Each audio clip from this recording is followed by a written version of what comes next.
Hey guys, welcome back to Beyond the Shift. I'm Eric. Guys, today is a special one, straight from, you know how they say, welcome to Dubai. This is welcome to Lempington. Let's go. Welcome to Lempington. My brother here, we've been knowing each other for far distance, but faith, God, Allah brought us here. We're here today with a special episode. You guys know I don't say too much here, but the joy is making me going more than what I used to say. So sit back, relax. This is Beyond the Shift. Let's go. My brother. Salam alaikum. Wa alaikum assalam wa rahmatullah. Alhamdulillah, tamam? See, I know, brother. It's a pleasure to meet you, bro. Pleasure. I already feel comfortable. That's superb. So you know what? Before we kick started, who is my guest today? My name's Abdallah Ba, also known as Forever Relentless. Forever. Forever. I want to ask you, before we kick start this, what keeps you going? That's a very good question. Hunger. I'm hungry to do better. I'm hungry to learn. I'm hungry to become better every single day as a person, as an individual, in all aspects of life, whether it is physically, mentally, psychologically, spiritually. I feel like this is why I'm here at this very moment of time. That's what keeps me going. Wow, what a blessing to have you, man. What a way of keep you going. Yeah, bro, it's gonna keep you going. Let me shift here. I want to know, because we all came to Australia young age, everything, Correct. But for you, how did that journey I don't know, the family decided to move to Australia. But for you growing up in Australia, how was it for you? Well, look, I was 6 years old when my family moved here to Australia. I was with my younger brother, and obviously Australia welcomed us with open arms. Australia is a beautiful country, beautiful people. It was tough in the beginning, 100%. You're gonna go through challenges. Those challenges actually are part of the reasons that shaped me and built me to the person that I am today.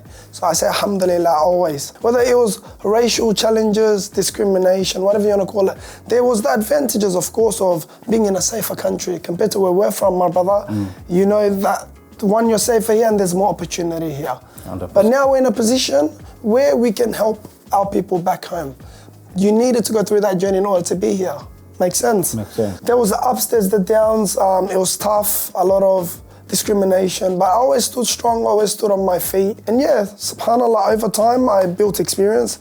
I became more comfortable. I became friends with a lot of people. So things have been smooth ever since. I want to ask you, because for me, when I came here, when I was growing up, making friends for me was this way, Gotcha. Because of the starting condition, Oh.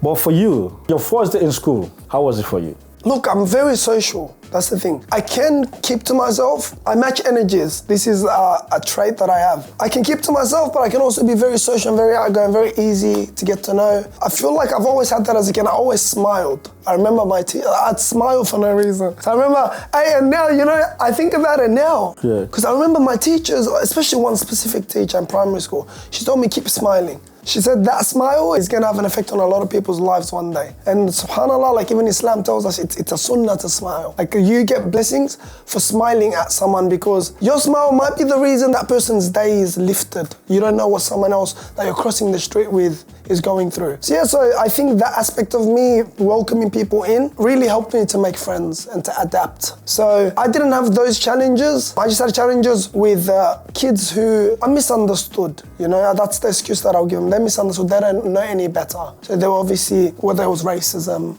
because I was black, and back then, go back to your country. We've all heard it, bro. Everyone. Whether it's in the workplace, whether it's in school. But other than that, bro, to be honest, I went more through internal challenges than external challenges, if that makes sense, later on in my life, and we'll get there. Okay, but when I go through my own challenges, so the way I was dealing with them, I will come home, then I will ask myself the question, why this person sound this way? When schools have school carnival, all these things, you want to be involved, but you're nah. Okay. See, I was the opposite. I always, especially sports, I was always first. I was always fit. I was always athletic. And again, that side probably helped me. This is what I mean by we have our own journeys, right? Your journey may be the reason that you become the person that you're supposed to be, because that's what was destined for us. But for me, I was, again, very athletic, very social. So cross country, I'd always come first, go states, go international, all of this stuff. Interstate, yeah. Different states, even athletics carnivals, swimming carnivals. I'm not the best swimmer, I'm not. I'm definitely not. You know how it is. Black people can't swim. I'd go to these swimming carnivals and it was a way to socialize with my friends. You know, we'll buy hot chips, we'll have a laugh. We'll go right now, you were young, you know, playing games, all this stuff. So the others, the people that are dedicated to swimming would swim, but for us, it was more social aspect. So these sort of events helped me connect better as well with people. Okay. Yeah. Let me ask you this, yeah. There is something special to you. I want us to discuss. Let me ask you this, yeah. What makes you jump into boxing? Oh man, it's very interesting. I grew up, as you know, playing football. Soccer, that's what we do. That's what we do back home. Back home, yeah. That's what we do here. And I was pretty good. I was decent, you know. I was playing at a decent level. All my friends played. Some of my friends right now are playing overseas. So obviously, I was always in that environment, but with boxing, subhanallah, like I said, subhanallah, like it pulled me and it called me. I was living in Sefton. I was living on my own. It was my first year living on my own, away from my family. It wasn't my choice, but I was going through a lot during this time. That's what I mean by discovering myself. I was going through a lot. It was my first year of uni. I was still in my teenage years, had a lot of things, ups, downs. Because I started to live on my own, I needed to pay rent. So I went from playing football, playing at a good level. I was playing in Division 1 at the time. I can't afford to not work and go to training anymore. I had to sacrifice, I let go of football. I let go of, not because I wanted it, I loved it. It was my way to get away, it was my way to run and train and socialize, but I had to sacrifice because I had uni full time and I had to work to make a living now. I'm starting to become an adult. And I'm in this situation now, I gotta, you know what I mean, I had to grind. So during my uni days, I think it was like after my first year of uni, towards the end of my first year of uni, I met Kenan. He's a friend of mine who I still know till now. He was boxing at the time, amateur boxing. And he started to explain boxing to me. He goes to me, have you thought of trialing boxing? I'm like, no, never. Like, it doesn't exist I don't know any bar, especially where I'm from, that's boxed. But he's like, bro, you're fit, you'll be perfect for it, you have the body for it, you have the length. And I still didn't take it serious. And then one day he brought it up again and he goes, bro, you live in Sefton? Yeah, I'm like, yeah. He goes, there's a new gym opening in Sefton. Then I went on one of the days to check it out, just as a try. I went down across over to the other side of the station. Leaf Fighters just opened up, met the brothers, met Boxer Yas, who's the head coach, and Henny, who's also one of our coaches and leaders. Met them, started to train.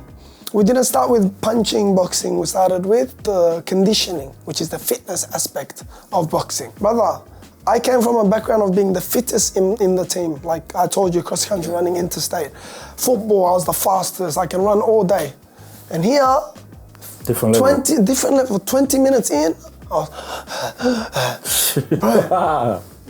I was like, what the heck? It was new to me, I wasn't used to this feeling. But I didn't understand. The good thing is, I was studying health and sports science. So again, it was my first year of uni.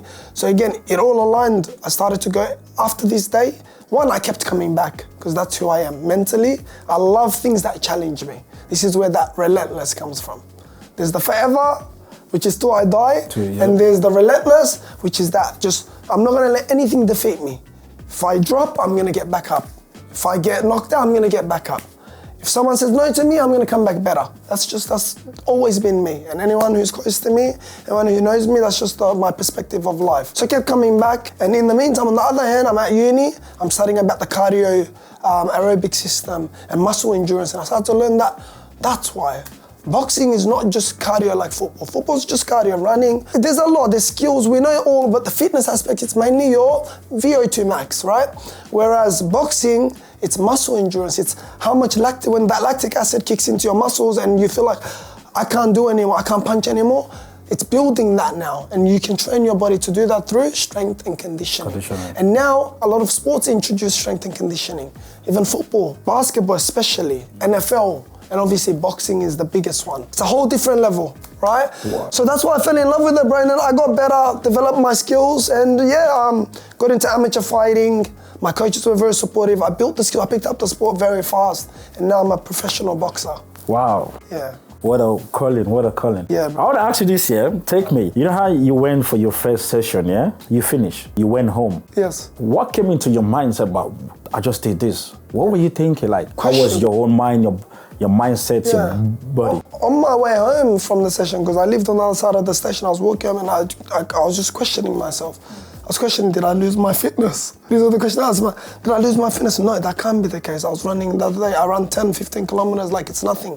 Again, at this stage, I still didn't understand the different energy system that were required for boxing. I was just thinking fitness, football, same. It wasn't until, and again, I kept coming back because I wanted to keep feeling it. I love my body, that's why I do what I do. Yeah. This is what, because I love my body, I want to look after my body. I want to strengthen my muscles. I want to be agile, I want to be flexible. I want to be able to be ready to protect my family when needed. I love my body, but I love the people I care about more than I love my body. So I want to be in a position where I can protect my wife, I can protect my daughter, I can protect those around me, and most importantly, I can teach this. They say you truly know you're good at something when not only can you do it, but when you can teach it.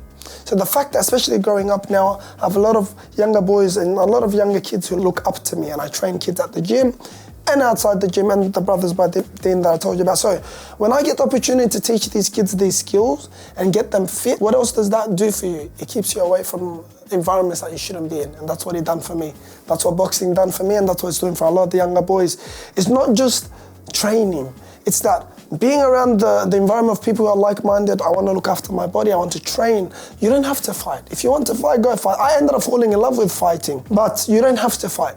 But that keeps you away from bad friends, from going out, from going to the shisha lounge, from going clubbing, because you can't help it. You don't know where your friends want to go. Yeah, 100%. And when you're in that environment, Satan, like I said, he comes in and he creeps in, and I've been there, I'm regretful of it, but now that I'm in a better mental space, this is boxing and fitness and elite fight force is the best thing that's ever happened to me. Okay, now you bring me to where I want us to go, yeah? No. Because you know how you talk about like your boxing makes you be in a good mental space, yeah? Correct. Before the boxing, how was the mental space for you, like before you encountered the boxing? Okay, it's a good question because I was going through the biggest challenge of my life just before I picked up boxing. So this is what I mean by it called me. I lost my dad, Allah yarhamu, rest his soul. So my dad, I don't know if you know him, Amadu Ahmed. Maybe. He was my uncle Ibrahim Kempis' brother. Okay. So he passed away in 2017. He died from cancer. He was very young. He was only 34 years old. But when death calls, death doesn't discriminate. Yeah. Oh, you're this old, oh, you're this color. 3 days ago, I found out that a 2-month-old died, my friend's child. 4 days ago, one of the brothers that's very close to us, middle-aged man, MMA fighter, fit. Oh, yeah. Probably fitter than me, or probably just as fit, died. So you see, it doesn't discriminate. Oh, you're fit, or you're unfit, or you're young, or you're black. Right? So obviously, but for me, it took me going through that journey with my own dad to understand this now. I didn't understand it like this. So obviously when that happened, I was living on my own. I didn't know how to handle it. You know, the first day when I came back from his burial, I refused to believe it. I was by myself as well, because I like to seclude myself. My friends asked, I can't. My family told, come stay, I couldn't. Locked myself up and I couldn't believe it. I was shaking. I didn't know how to express how I was feeling. I didn't know how to express that. And the next morning I woke up and it felt unreal. All of this stuff, you know the journey. Yeah. So then boxing, that journey about me entering the gym came along maybe not even a week after. So again, I just fell in love. After the cardio, we started to learn skills. Okay, hitting the bag, hitting the pads. And as I'm hitting this bag, I'm stress-free. By third session, I'm like, the only time I'm not thinking about bad things and things that will stress me out, whether it was at uni, work, my loss was when I was hitting that bag in the boxing gym. So when I picked up this pattern, I fell in love with it more. That was my safe place. It became my safe place. Coming, training, running, hitting the bag. And before I knew it, I now knew how to manage myself. Yes, I'll go on with my day. Yes, I'll feel how I need to feel emotionally, but that boxing was regulating me. So I hope that answers your question. What a blessing, brother. Yeah. What a blessing. Because, because I understand, because it happened to me too. Because there's a friend of mine, it's not a friend, it's a brother, yeah? Yeah. The week I decided to engage my wife, bought the ring, because I know this guy through a friend, but we became brothers. No. I talk to this guy pretty much every week. So I bought the ring. That was the last conversation me and him. I bought the ring, I said, bro, what do you think about this? He goes to me, okay, I'll call you in the morning, we'll talk about this. Yeah. The next message that came, him telling me, oh, I got a massive headache. That was it. Up to now, yeah, like I didn't delete his conversation. Yeah, like I said earlier, it's anything that's guaranteed. Nothing else is guaranteed in life, but that death is guaranteed for everyone. So now I want to ask you this, yeah. How did you prepare yourself for a fight? Okay, so in terms of preparation, I didn't do the preparation. My coaches prepared me because they saw something in me, they believed in me, and they built me up to become the fighter that I am today. And that's why I owe them so much, because they believed in me. Not every coach believes in you, and not every coach has love for you. I feel genuine love from my brothers at Elite Fight Force, and I keep repeating this because I want other people to feel that. You know, like, you know, when you experience something good, you want other people to feel it. And yeah, so they helped prepare me. They taught me the skills. I done sparring consistently, and we had an in-house fight night. This was my first time fighting in front of a crowd. So we done a fight night inside the gym, but parents came, people came to watch. I didn't have anyone come watch because, again, I was at that stage in boxing where not everyone believes in you, not everyone knows what you're gonna do, right? I had friends asking me, oh, like, you know when people start hating? Yeah. Oh, this guy thinks he's a boxer now. Oh, you think he's a sick hand? Yes, correct. all those things I was going to. But me, when I put my mind on something, no one and nothing is stopping me unless it's God. Like, if I want to chase something, if I want to do something, this is where that relentlessness is I'm going all the way. Because my dad, rest his soul, Allah yarhamah, he always mentioned to me, repeated it to me. If you're going to do something, you either do it 100% all the way or don't bother starting.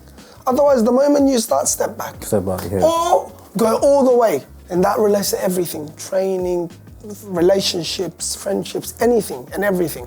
And that's the way his message lives on with me. So yeah, basically after that in-house fight night, because I sparred, I fought someone from the gym who was very experienced, who had been doing this for years, but I done very well. Don't get me wrong, I probably got bashed, but I had a very good experience. I held my ground, I kept pushing forward, I showed that I can fight. Because fighting is not in the hands, it's in the heart. It's like, okay, now that you're hurt, what, are you gonna run away? Are you gonna quit? Or are you gonna keep going? And I kept going, and since that day, I started to believe in myself.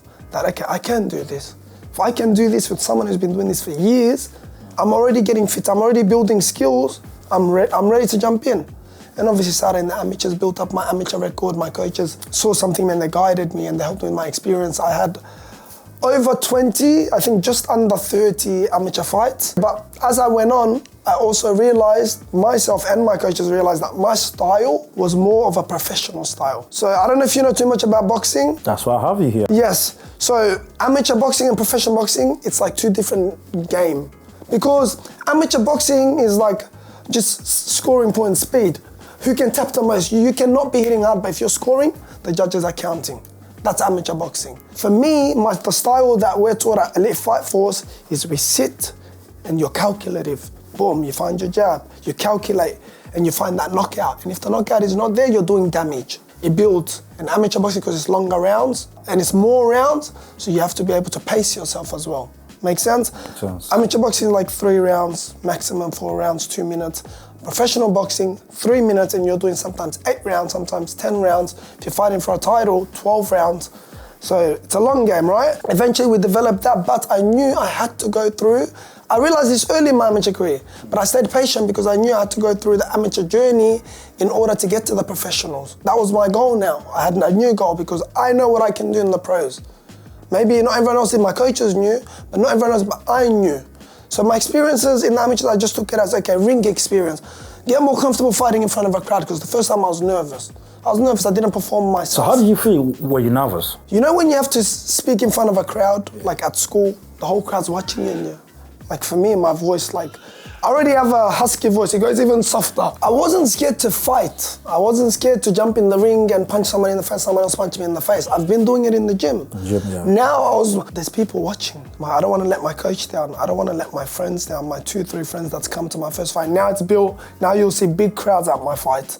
Whereas the first few fights, 2-3 friends, so certain people, close people. And it's that kind of nervous. So I couldn't control it in the beginning, bro. I lost my first fight, my first ever amateur fight, but I wouldn't do anything to change that. Because that loss is the same reason the next day I was in the gym working my AWS. I've been trying to stop swearing. No, my AWS, you know, working it off.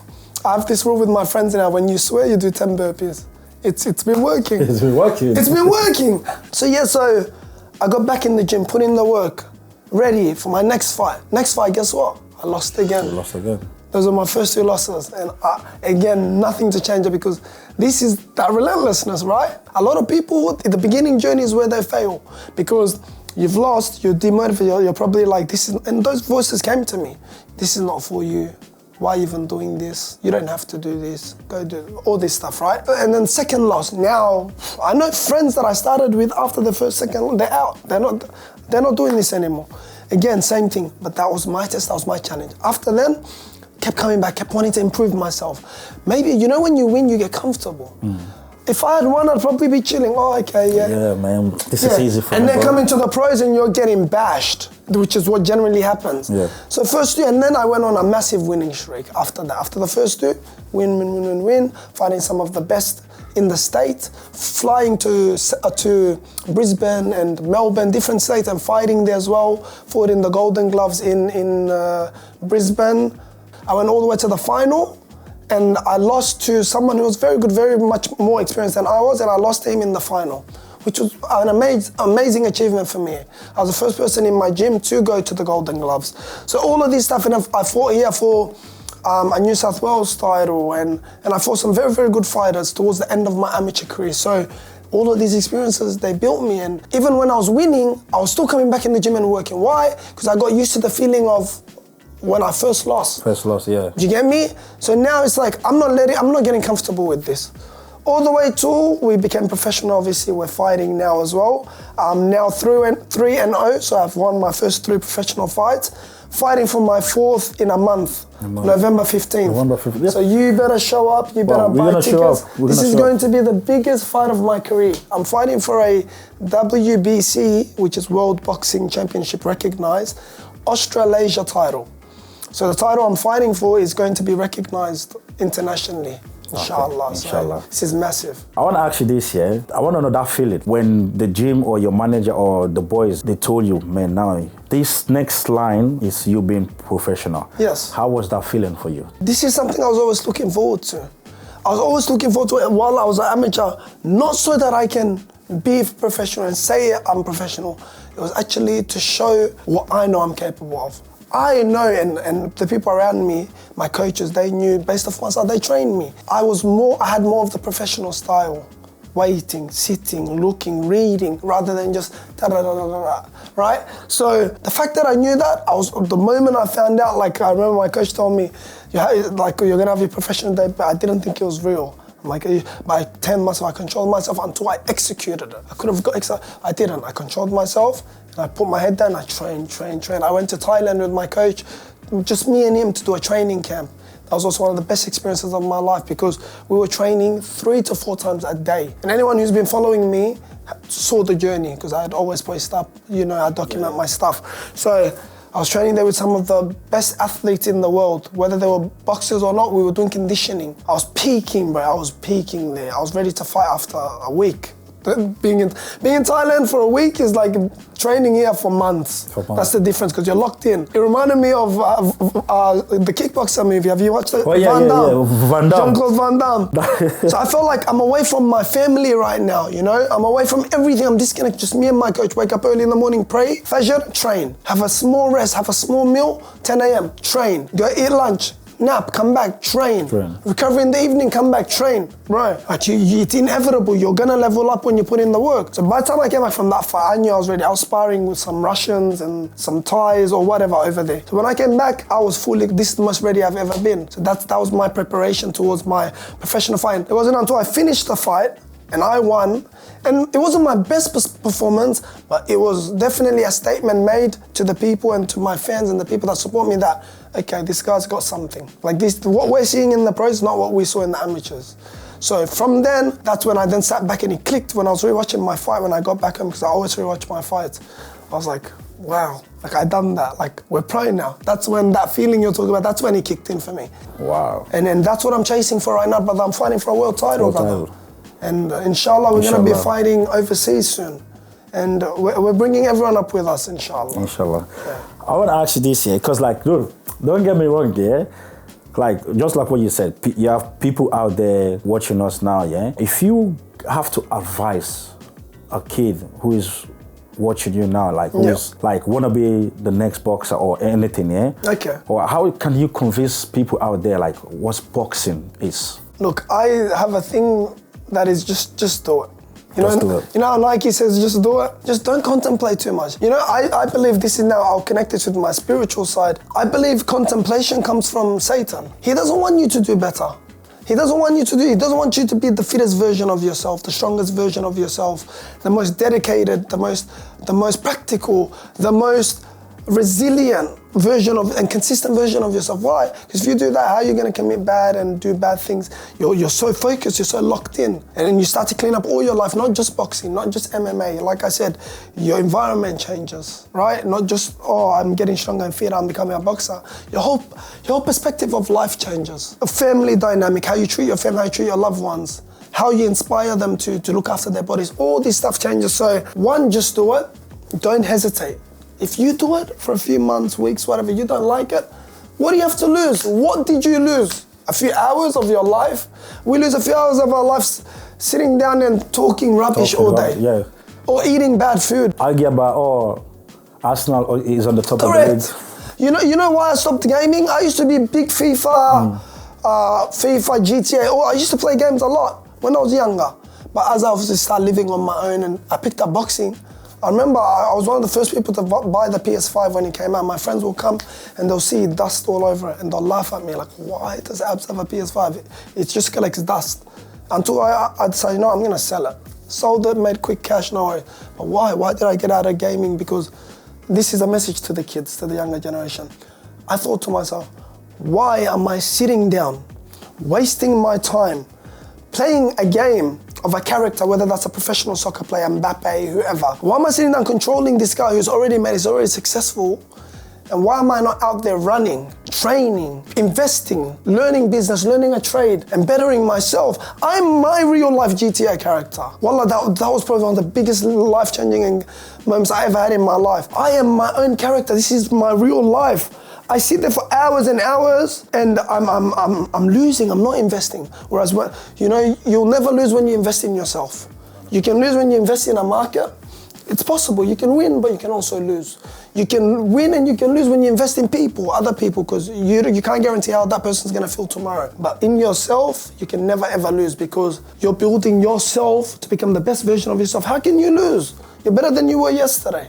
Obviously, everyone's circumstances are different, so it depends what's holding him back. For example, if it's a financial barrier, there's a lot of barriers. It can be financial, psychological, family, whatever. Let's say it's a financial, I don't believe in excuses. I believe we make excuses for ourselves. If it's a financial barrier, you can't get to a gym. But YouTube's free these days. YouTube's free. If you're that hungry, you wanna, turn on YouTube, stand up in your room, copy it. It's not gonna get you to become the best boxer in the world straight away, but it's gonna teach you the basics. It's gonna teach you something that you can take on to the next step. Reach out to someone, reach out to me, please. Forever Relentless, please reach out to me. I'll be more than happy to help if that's the barrier for you. Reach out to someone that you know who has some sort of understanding in that field, and I have had people reach out before, and I'm always more than happy to help. I try my best. I can be very busy, but I make time for the right things. Eventually, you'll get in a position, believe me, I always say this, if you can see it, you can vision it, you manifest it. So again, just do it, man. Mashallah, brother. Of course, my brother. My brother. Habibi, welcome to Dubai. But you're not in Dubai anymore, you're in Limpington. Yeah, for now. for now. Okay. Oh, man. Let's get this. Yeah, I love this, bro. I love you. Thank you, waking brother. up in the morning. Yeah. Like, our community, yeah? How can you inspire the community? What can the community get from you? With all your knowledge of boxing, everything you've been through, the experience, how can you inspire the community? The biggest impact I've had that I've seen is on the youth. I actually work as a therapeutic youth worker. I work with Lahai. Yeah, so I used to, now he's in a different company, but I work as a therapeutic youth worker, which is basically working with kids who are out of home, who don't have parents. They're going through mental health issues, depression, anxiety, ADHD, all these severe cases, right? And I connected very well with these kids, alhamdulillah. and naturally, very organically. The same way I connect very well with the kids that I train in the gym, the same way I connect very well with the kids who come to these Brothers by Deen that I told you about that we do on Sundays. So I feel like naturally God's put me in a position where I am attracting these kind of people who need me and I need them. It's not one way, let's not get that twisted.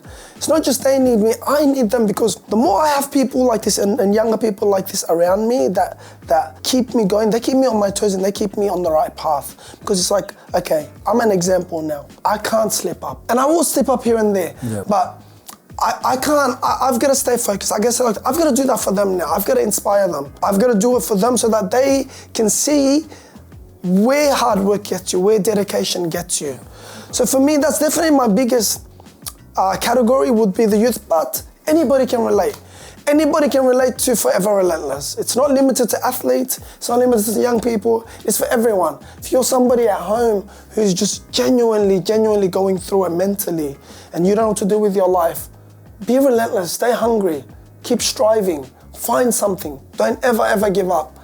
And like I said, faith plays the biggest role. And I'm blessed and I'm glad to be the person that I am, to be a Abdullah, which is basically a servant. Abdullah means servant of God. I've always felt like I have to live up to my name.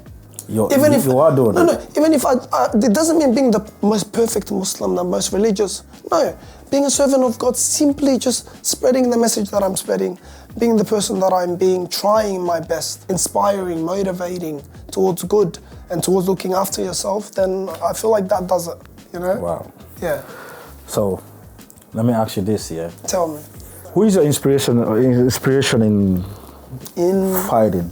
In boxing? Boxing, yeah. Like boxing in particular? Yeah, who inspired you? In boxing, in life, or anything? Okay, in life. Yeah. The Prophet Muhammad, sallallahu alaihi wasallam, peace and blessings be upon him. Why? Because of the character and the human that he was. It's unmatched. Until today, he's studied to be the greatest man to ever live. Again, we spoke earlier, simply because of the character. How he made every single person around him feel like they were the most loved person to him. Every single person. And until today, 1,400 years ago, he still has an effect on humanity and people, whether you're Muslim, whether you're not Muslim. There's nothing bad to say about the man, subhanallah.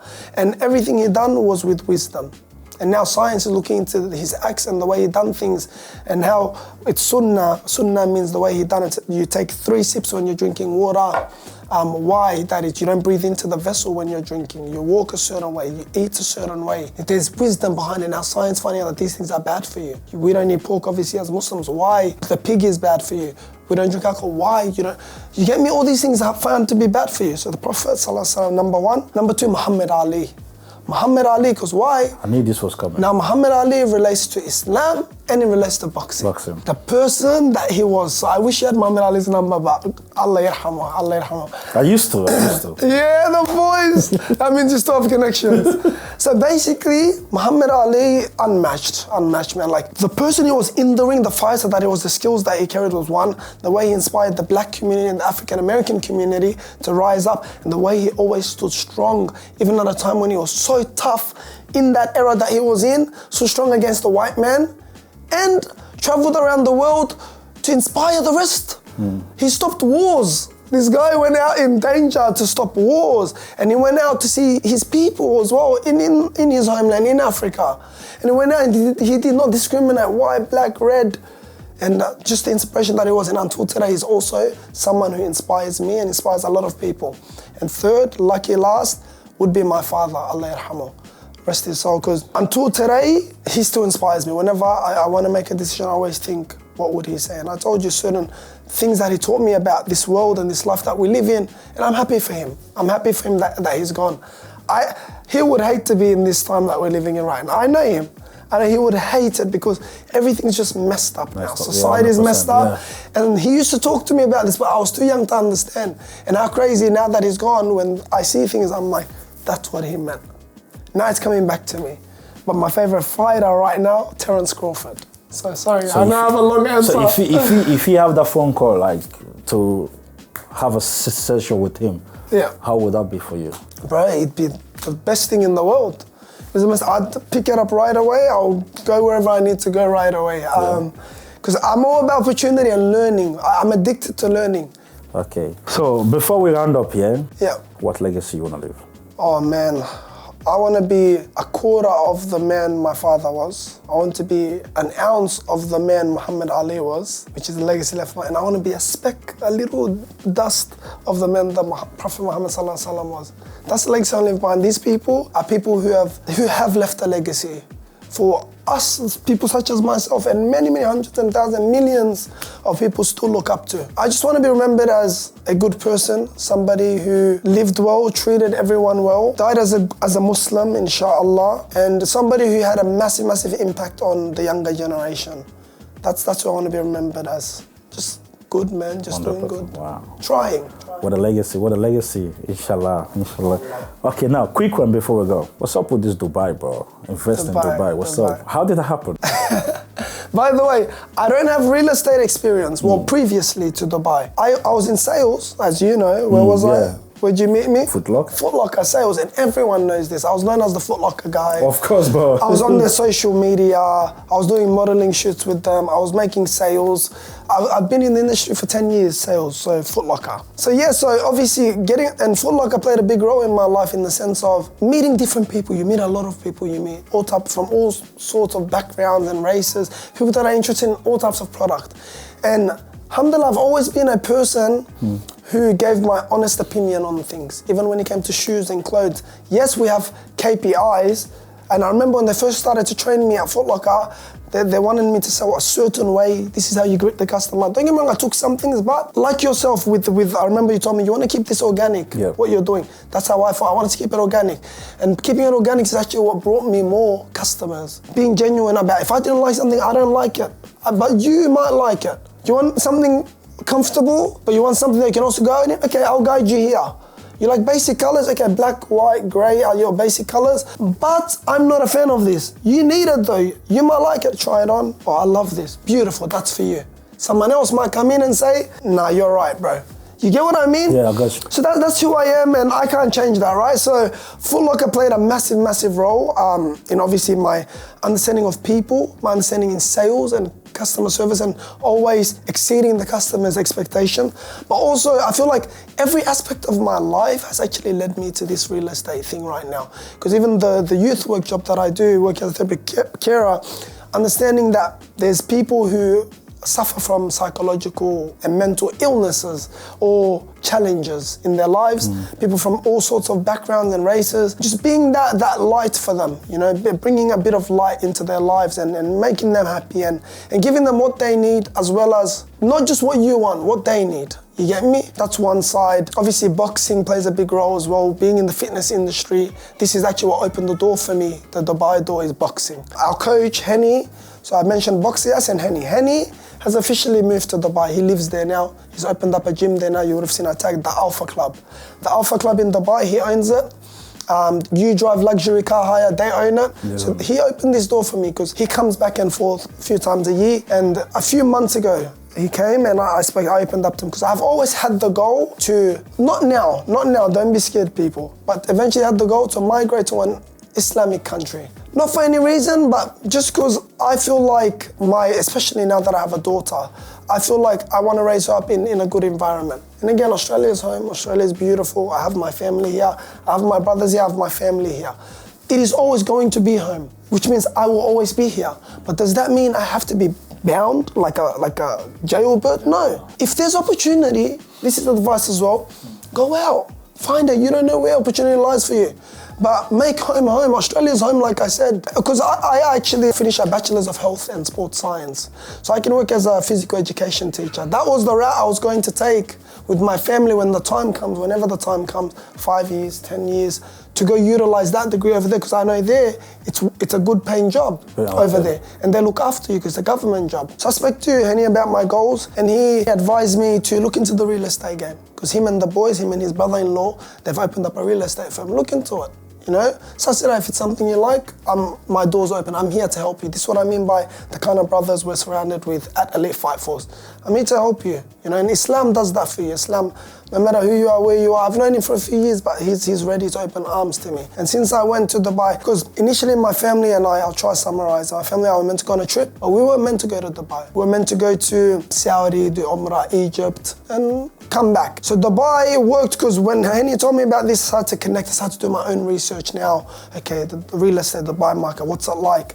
And I came to agreement with my wife, and we agreed that let's just go suss it out. We're already going to be in Saudi next door.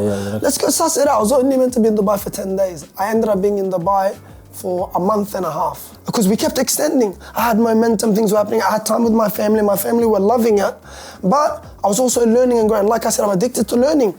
So for me, it wasn't just because it's real estate. I'm not a real estate agent, but I love learning. And because of my people skills and my social skills and my experience in sales, I picked it up very, very fast. And I made a few sales. So got along, the boys that wanted me to stay, by the way, they didn't want me to come back, I'm snitching. So they told me to stay, but I've got business to handle right now. Like this boxing fight is, again, biggest fight of my career. Yeah, we're gonna be there. Inshallah, so Inshallah. I'm here to get this done, sort out things with family, set up, and just work between the two. For now, that's what I'm doing, but I truly do see a massive benefit in investing in Dubai. And since I've come back, and before I came back, I called my mum the next day and I was telling her she has to invest. And by the way, she just secured a property. Last night. Mashallah. Last night. No, but like it's things like this, because I told you, when I feel something good, or throughout my whole life, whenever I feel something good or I experience something good, I want those I love, I want those around me to also experience it.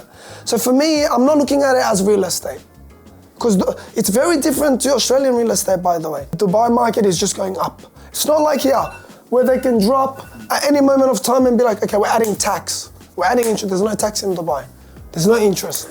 Secure, it's Islamic don't state. worry, the next big studio is gonna be there. Inshallah, bro, and I'm here for you, bro. 4 years at Dubai, I'm here to guide you through the whole journey. Nah, man, I appreciate you. Like, thank you, brother. Thank you for having me. Journey, man. Like, I appreciate you, man. Yeah. But before I let you go, I got a twist. Okay, what's the So twist? Now I got a twist where I ask people questions. Yeah. Yeah. If you're gonna shift or if you're gonna keep them.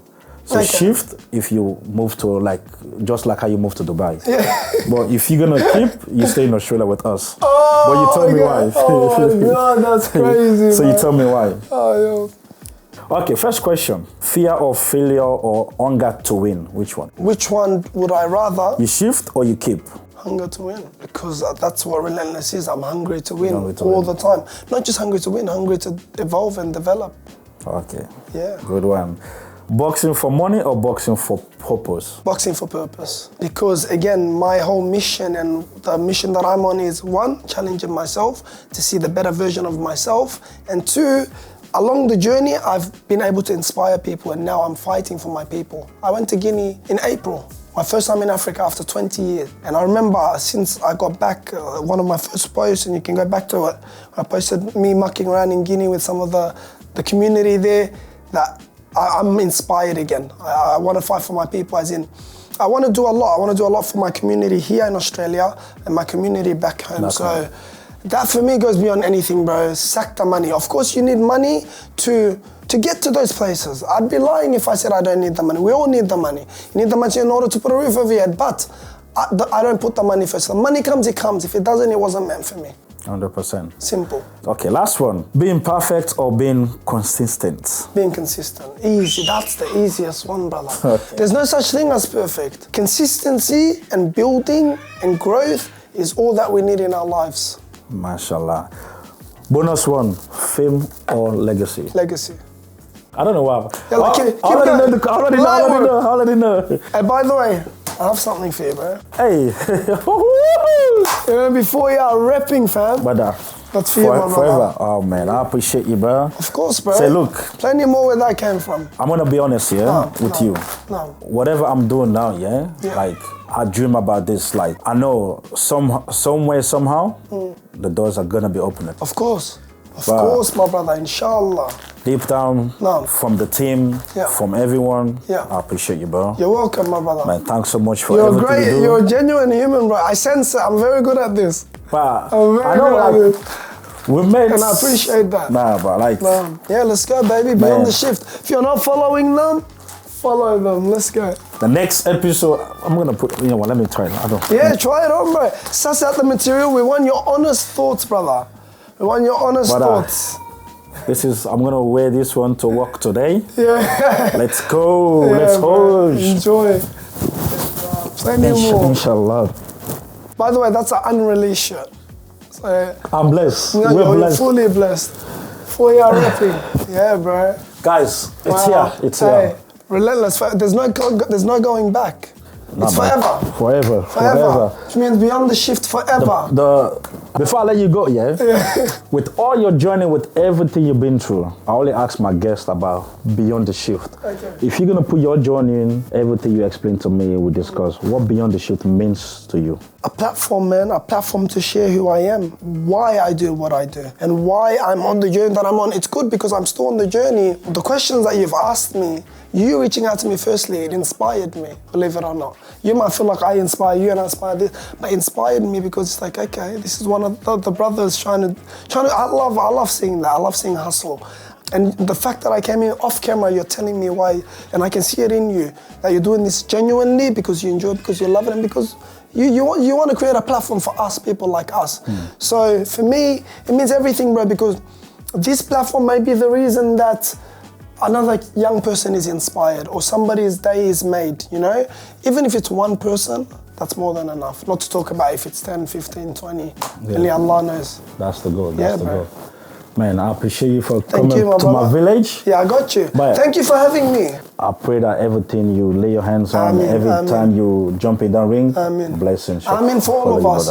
Oh, guys, like I always say, whatever you do in life, don't give up. There's a purpose we're here for. So the brother has opened up to us, he's joining his challenges, inspiration, everything.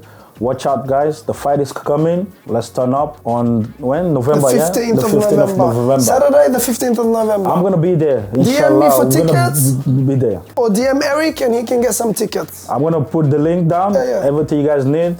Like I always say, turn that bell on whenever I upload. Then you get notified. Let's go. Until next time, I'm Eric. This is Beyond the Shift.